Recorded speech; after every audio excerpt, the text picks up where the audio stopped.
Hey everybody, how's it going? Welcome back to Chupacabra Tech. There it is on the top left. My name is Miguel. I'm your host. Some people call me Goat. Speaking of Goat, go ahead and put him over here and leave him there so he can observe us and make sure that this video is Goat quality. Anyways, something a little different today, guys. I have 3 sticky notes here in front of me with a bunch of different topics relating to helium. Nothing else, just helium today. And I got my pen here. And my idea is to go over a lot of these topics and scratch them off as we talked about them. I just want to spend a couple of minutes on each topic and see how many we can cover and see how long of a video we can come up with. And hopefully this video is useful. I thought it would be, and that's the reason I'm doing it. If not, it's going up on YouTube anyways. And if you don't like it, you can always wait for the next video. So that's the beauty of the digital era that we are living in. You don't like it, you can skip right over it. So let's start with the Explorer, which is actually one of the topics here. And I'm using my iPad here. And API is under heavy load. We've never seen that before.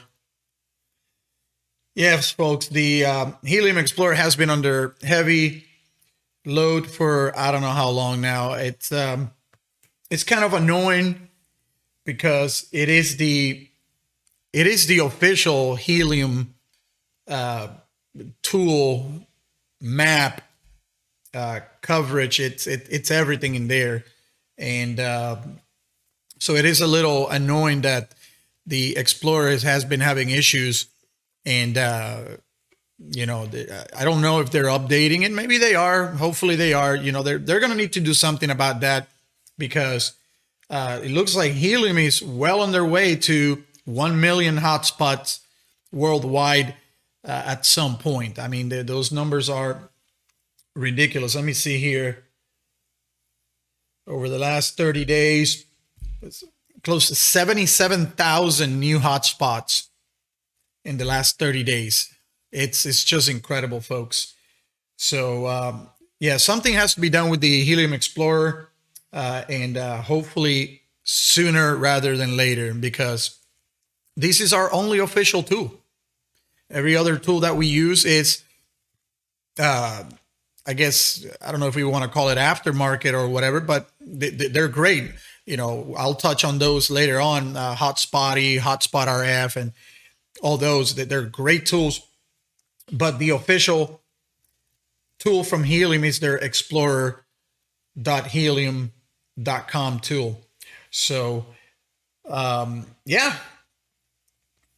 So right now that it's under heavy load and it's delayed by a little while. So speaking of being delayed, the Helium Explorer, this is a question that comes up on the Discord channel a lot, is I see that my router, my miner, everything is fine. Everything is connected. I don't show being relayed over here. I don't show anything wrong, but the Helium Explorer is showing me relayed. Oh my God, what's going on?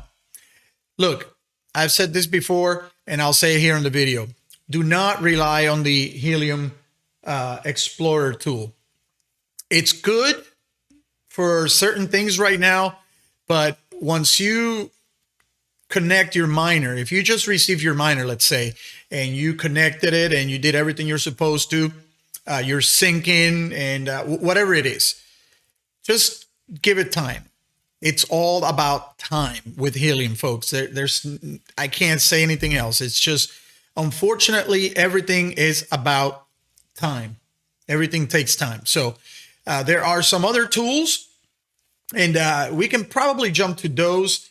Let's erase the Explorer there, and let's talk about these status tools right here. Hotspot status tools, which, by the way, guys, make sure you read the description because I am going to leave links to everything that I touch that has a link. Okay. For example, these hotspot status tools. Okay. These are extremely useful for things like this in particular. The Explorer is showing you relayed, is showing you syncing, but your miner shows completed, whatever the reason may be. Hotspot status tools. There's a few tools that have been around for a while, and some new tools that have been brought up to our attention recently by some of the Discord members. And I'm going to leave those links in the description, so check them out.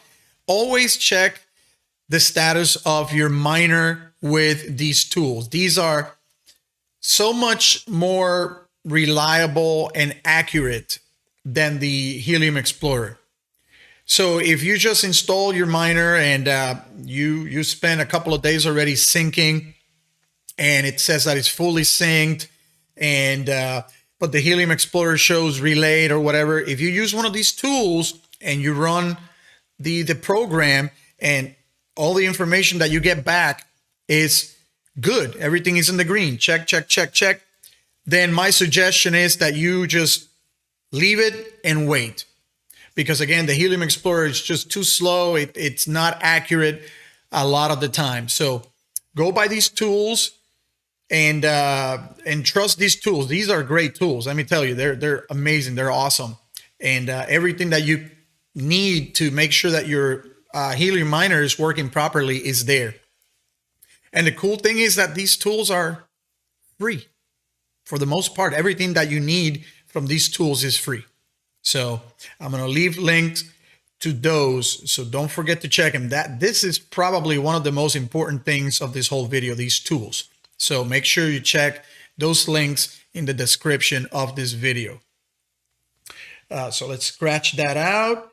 So yeah, status tools, guys, status tools. Make sure that you use those to test your connectivity. If you get green check marks all over, once you run the connectivity check, once you run the ping test, if you get green check marks, you're good to go. Just let it be. And hopefully the Helium Explorer will get its act together and show the correct information. So let's see. Let's jump to another one here. Like I said, all of this is random, guys. PoCv11. Okay, PoCv11. We all know. We don't know. That's basically what we know. What we know is that we don't know. It's supposed to be coming online. The only thing that it's important to us as of right now is to make sure that we update our miners with the correct information. Make sure that you have asserted the correct location and that you have asserted the correct antenna information, height, and in particular, the gain. So if you have an 8 dBi antenna, for example, and you have a 1.5 dB loss because of the cable length, then you want to put there 6.5 dBi.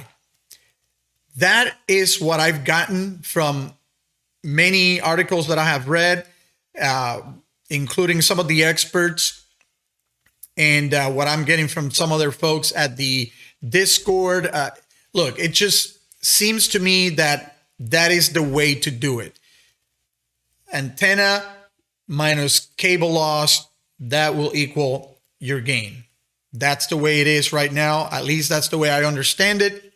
If that changes, we'll talk about it on the Discord, or if it has to be, we'll make a new video at that time. But for right now, that's the way I understand it.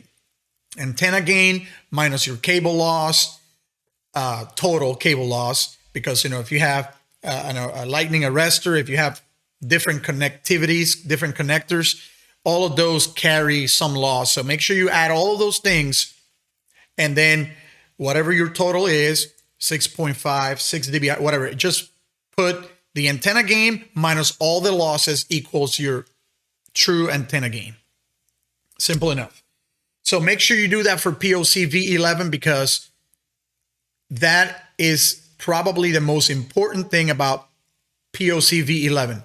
Correct location and correct antenna gain. Okay? So make sure you do that ASAP. Should have been done already, but if you have not done it, make sure you do it already. Let's see, what else? Let's see here. Relayed. We can talk about relay. This is another very important thing, relay. Being relayed is so annoying, you guys.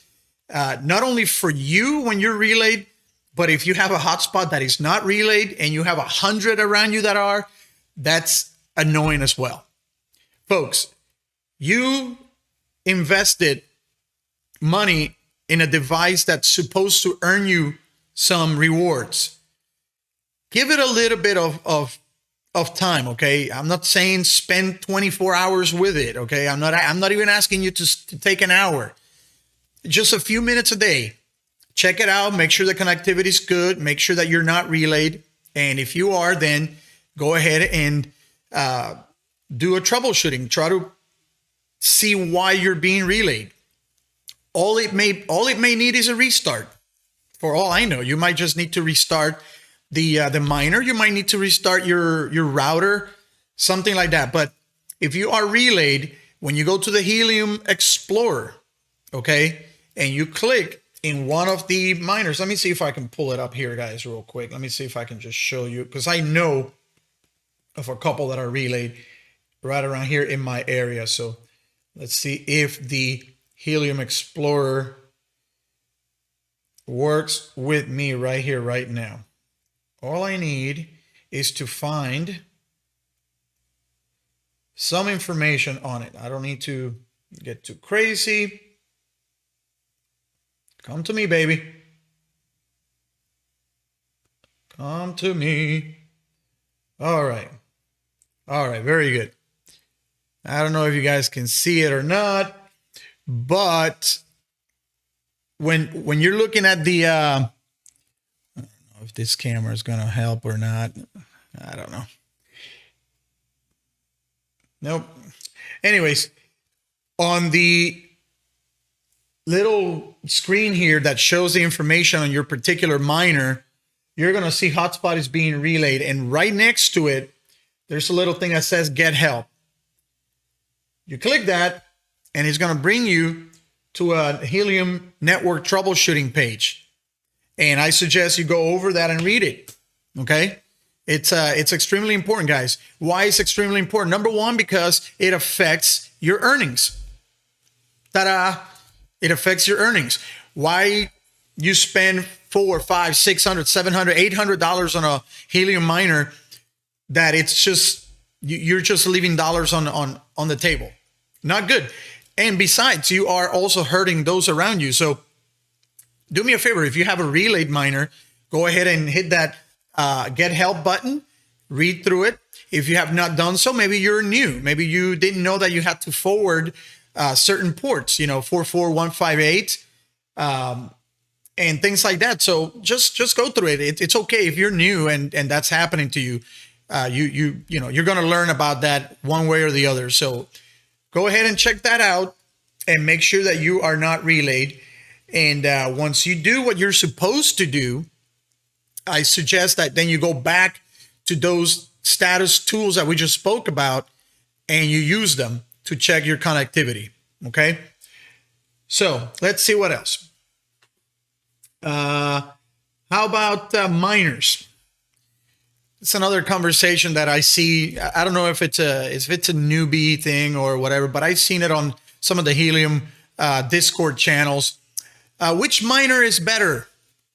Well, I think for most people, which miner is better? I think the answer is going to be whichever miner you can get your hands on the fastest. All of these miners, I don't want my coffee to get too cold. All of these miners are built, manufactured in nearly the same manner. The miners differ in some of the offerings. Some of them have a dashboard that helps you restart your miner from another location. I know if you're away from home, some of these miner dashboards have like a temperature check so you can see how hot or cold your miner is. Things like that. Some miners don't have anything. So miners have more RAM than others. I'm yet to figure out what the extra RAM does. It might be for the future. I don't know. But it doesn't seem to me like having more or less RAM affects the profitability of your miner, at least from what I've seen and from what people talk about on the Discord channel. I just don't think the RAM makes a difference when it comes to what a miner can do. But which miner is best?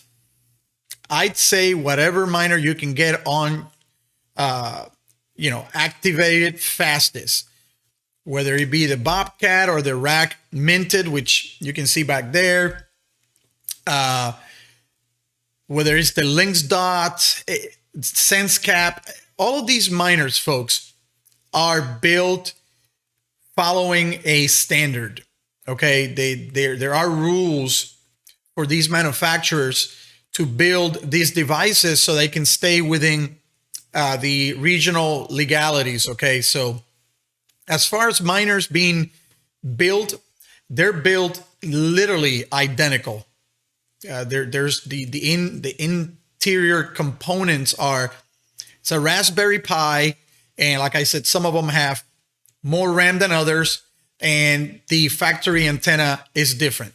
That's just about the difference between most, if not all, miners. And that's about all I can say about that. So which one you want to get? Whichever one you can get your hands on first.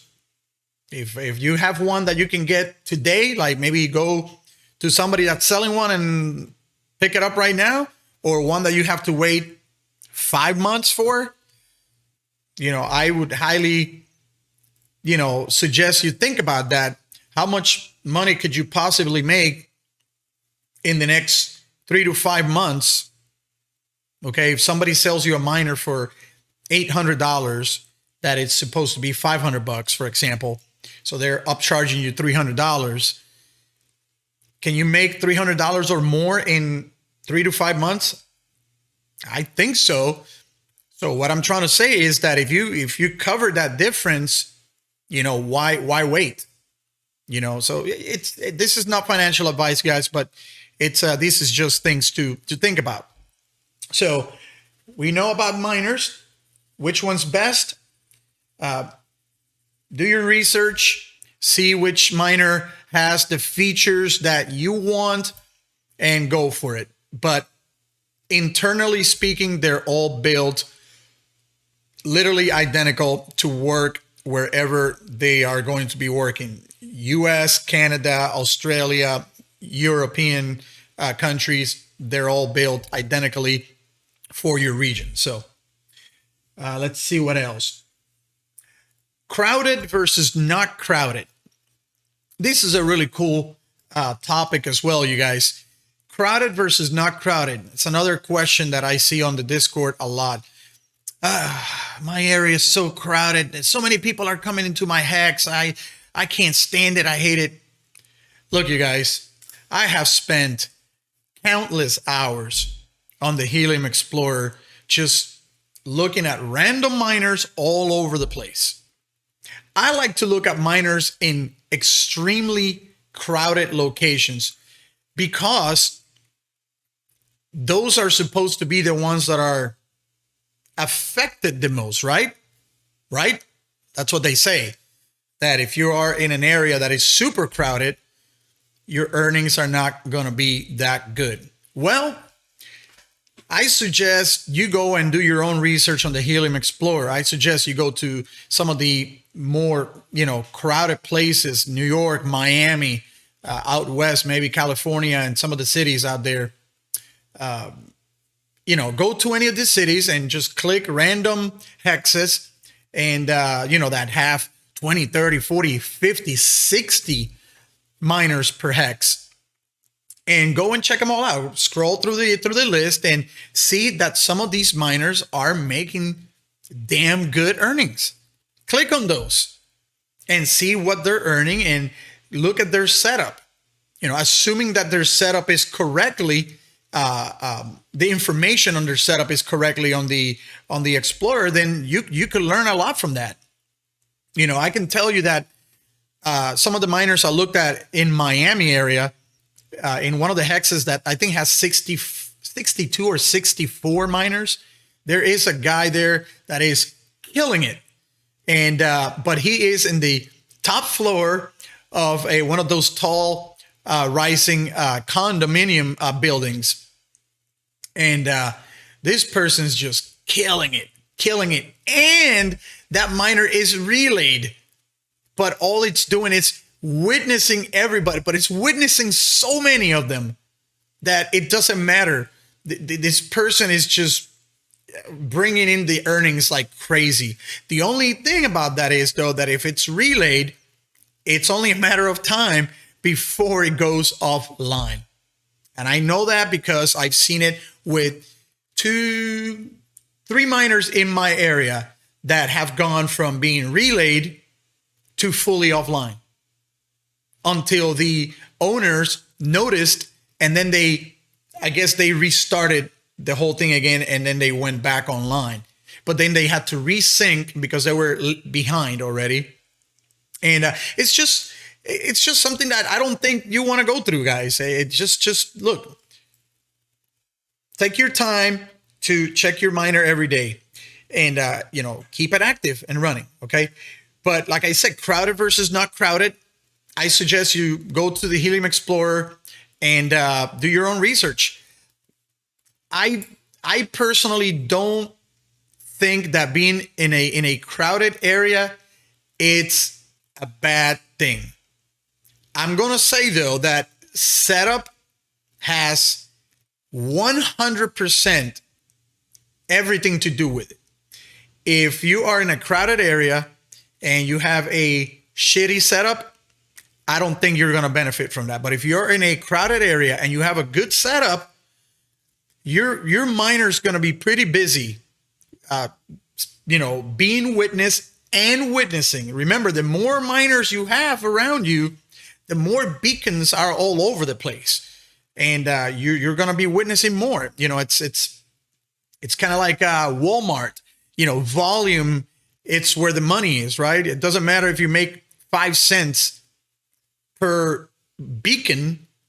If you do 100 of those a day or whatever, you get the point. So check the Explorer and do your own research, but I don't necessarily think that being in a crowded area, it's inferior to being in a not crowded area. As a matter of fact, I like to say that being in a not so crowded area, it's probably inferior. And I'm saying that because personally, where I live here in this house, my miner, it's, we're getting a few new ones, but there's not a lot of them in my area. And, it's more difficult for my miner to witness beacons because there's less miners, which means that the more miners that are having issues, the less beacons I'm going to witness. So if I have 10 miners around me and today happens to be a day where 8 of those miners are just lazy, and likely my day is going to be pretty shitty. But if you have 50 or 100 around you and half of them are bad, well, you still got 50, you still have 40, you still have 30 that you might still witness. So I don't necessarily think crowded, it's inferior to not crowded. I actually think it's the other way around. But again, I personally think the setup has a lot to do with it. So let's scratch that one. Crowded versus not crowded. I don't mind the crowded areas because I see that people that have good setup being height, outdoor antenna, okay, an outdoor antenna that's, I guess, optimal for your area. Don't put an 8 dBi on the top of a freaking 50-story building. Not gonna work. Okay, not gonna be your best friend. okay? Unless you're trying to reach miners that are, I don't know, 100 kilometers away. But an 8 dBi on the top of a tall building is not going to be your best friend. So do your research. That's what I mean by a good setup. If you're on the top floor of a building, you might be better off with a 4 dBi or a 5.8 dBi than you'll be with anything higher than that. So anyways, moving on. Let's say here. Oh, this actually goes with that. Low transmit scale. The low transmit scale, folks. I see this on a lot of Discord channels and on Twitter, on the book face. And I think I'm the only one who responds in this manner every time. And I get a lot of thumbs up. Maybe it's from the people that are sick and tired of saying this, but low transmit scale is not necessarily a bad thing for you. Okay, if you go into Helium Explorer and you happen to be in an area with low transmit scale, okay, and it'll tell you suboptimal transmit scale, and then you'll click there and it'll come up with a little pop-up and it'll tell you not necessarily bad for you. In order to fix this problem or remedy this problem, try and witness miners that are in a better transmit scale area. So what does that mean? That means that what you want to do is make contact with those miners that are in the as close as possible to the 1.0 transmit scale. Make sense? That's what it tells you right there on the Helium Explorer. So the transmit scale is not for you. It's for those that witness you. So let's say you earn $1 for every time you connect to my miner, for example, and I'm at 100% on a 1.0. When you connect with me, you're going to earn $1, for example. But if I'm on a 0.5 scale, you connect with me, you're going to earn 50 cents. Make sense? I'm trying to make it as simple as possible to understand. So what you want to do is make contact with as many miners as possible that are at 1.0 or as close as possible to the 1.0. That'll increase your transmit scale rewards for your earnings. That's what I mean. That'll increase your earnings. But your transmit scale is not for you. Okay, that is for those that are witnessing you. And it tells you right there on the Explorer. I don't know why people come up with other things to say about it. It's right there. Just click on it and it tells you it's not bad for you. It's bad. It's what you want to do. It's witness people that are, in better areas. That's it. Just click on it and look at it. Let's say here, let's see, how about indoor versus outdoor? That's a good topic. That's another one that comes on the Discord channel all the time. Hey, how about an indoor antenna, or should I put it outside? People always ask about the attic. Well, let's briefly touch on those three. Outdoor, it's better than attic and indoor in most cases. Attic is better than indoor in most cases. And indoor basically, basically being in most cases, the indoor setup will be using the factory stock antenna. That's normally the lesser of the three. But I know a bunch of people who are having great success using an outdoor antenna in their attic. If you have a nice attic where you can bring your miner up there and plug it in as close to the antenna as possible, so you're getting the full, so you're not losing signal. You know what I mean? People are having good results with those. So if you want to try that first, I highly recommend it. I mean, why do a whole outdoor setup if your attic is going to give you the rewards that you're content with? I don't see why not. And then if not, then you can go outside and put it on a pole and raise it up. That's going to give you the better results most of the time.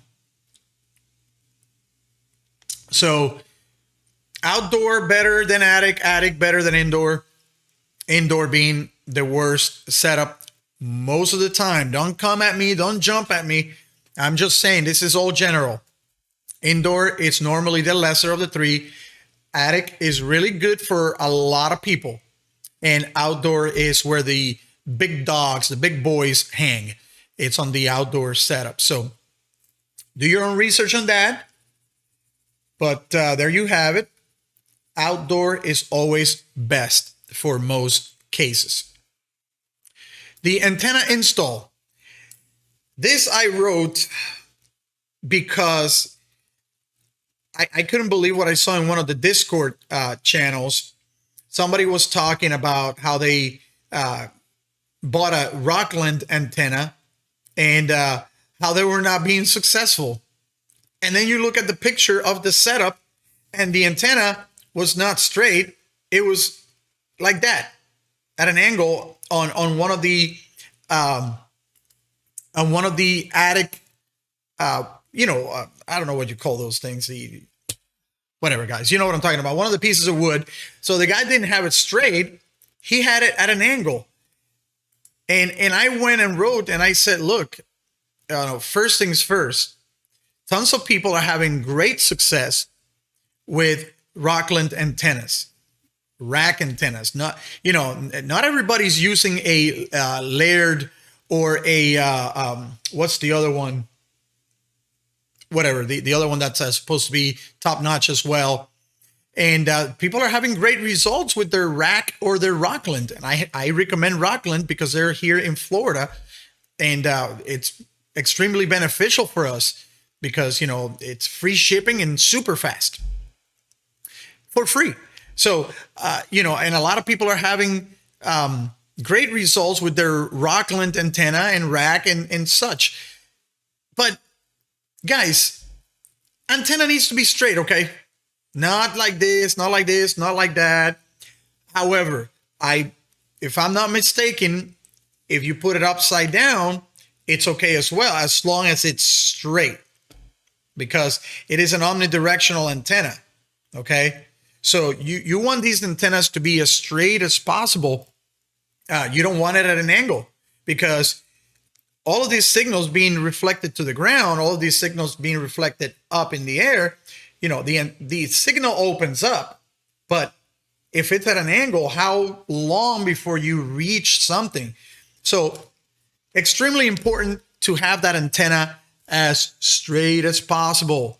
Do not install it sideways. Do not put it at an angle and then go on the Discord channels and complain about your antenna being sucky.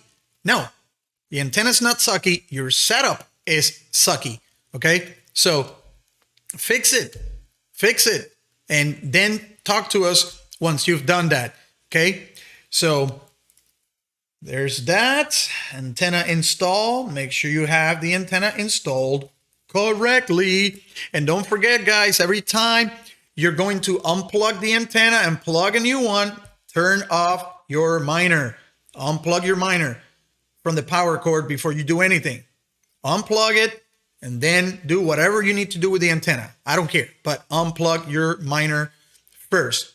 Do everything you need, and when you're done, you plug your antenna back in, everything is ready, then you plug the miner back in. All right, cables, that's another one. Cables. I get my cables from Rockland.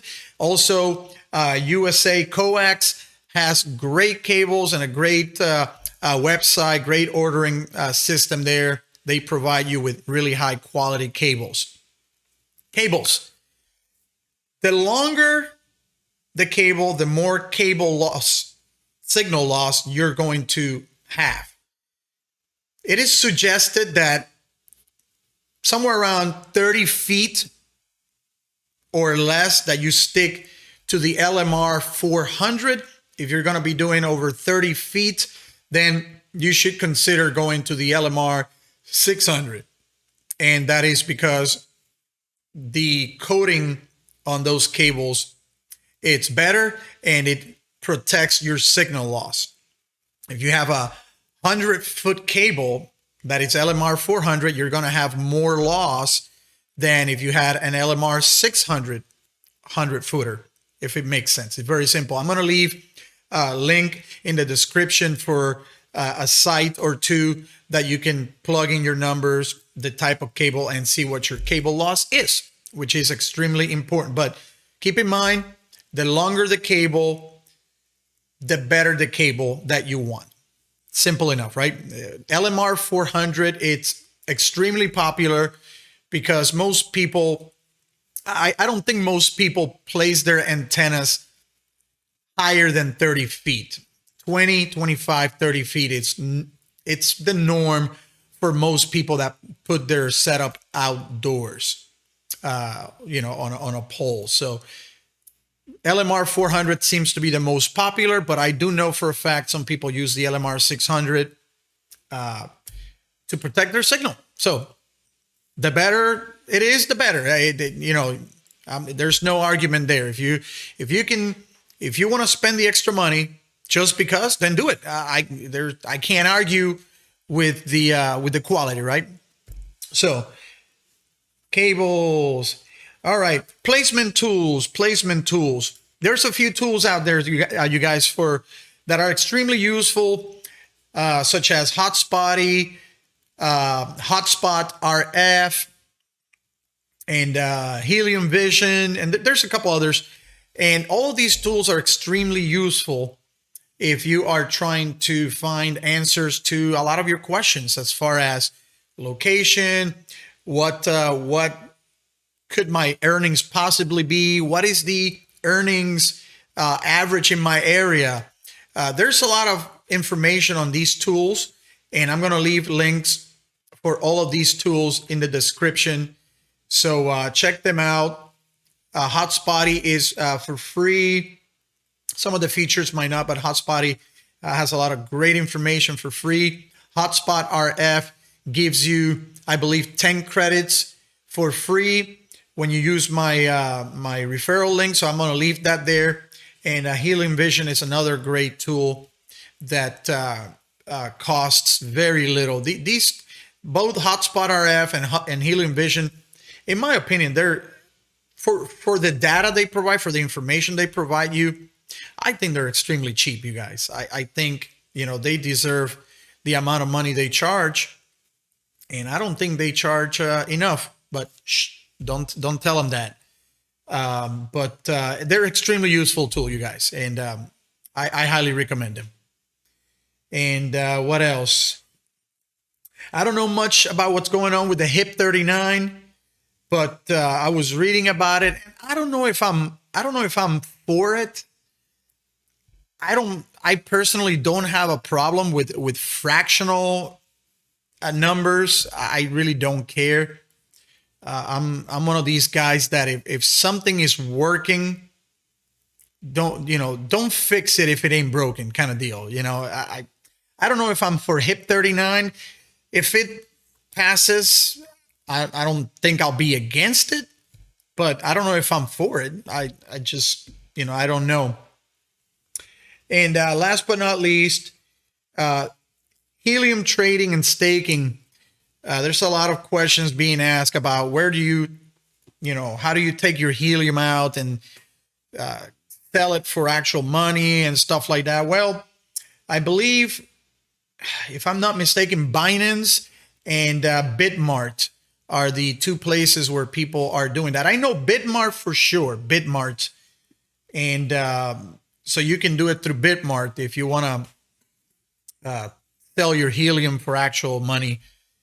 Just keep in mind about the fees associated with these transactions, if any. I haven't done it, so I can't tell you from personal experience what these fees look like, but I'm sure there is some sort of fee. So just keep that in mind. And staking, it's something that I will probably do a video on, but I plan on staking most of my helium when the time comes. As of right now, I started about a month ago, so I don't have a lot of helium yet. I'm still tweaking with my miners, still tweaking my setups. So, but when the time comes, I plan on staking a lot of my helium, most of it, and I'll make a video on that, I'm pretty sure, when the time comes. But I do suggest that you stake it. Staking earns you rewards, earns you more helium for doing nothing, for just staking it. So why not? You know, guys, cryptocurrencies, in my opinion, are most of them are a long-term thing. They're not get-rich-quick schemes. A lot of these cryptocurrencies that are legitimate, like Helium, like Planet Watch, like so many others, are, you know, they require a little time. They require patience, and they require a little babysitting here and there, like keeping your miners off relay mode. Little babysitting, just a little bit. So anyways, you guys, that's about it for this video. I hope you guys enjoyed it. It's something a little different, but let me know what you think in the comments below. Don't forget to like this video, you guys. Don't forget to subscribe. We're coming up on 325 subscribers. Yay, yay, yay. I'm so excited for that, you guys. Thank you very much for the support. And don't forget to check the description, guys. I'm going to leave links to all this stuff, and including links to my Discord. You want to be on my Discord server, you guys. It's free. Just join the Discord server. I have channels for Helium, Planet Watch, a bunch of stuff that I'm involved with, and a lot of my Discord members are involved with as well. And we chat and talk about things. You know, whatever we discuss, we talk funny stuff sometimes, and it is what it is. So just join the Discord channel, the Discord servers. I'm going to leave a link in the description to that. That's pretty much it, you guys. So thank you again for watching this video. I appreciate it. Have a great day. Have a great weekend. And I'll see you again on another video. Don't forget to comment and let me know what you think of this video, okay? So we'll talk soon, guys. Peace.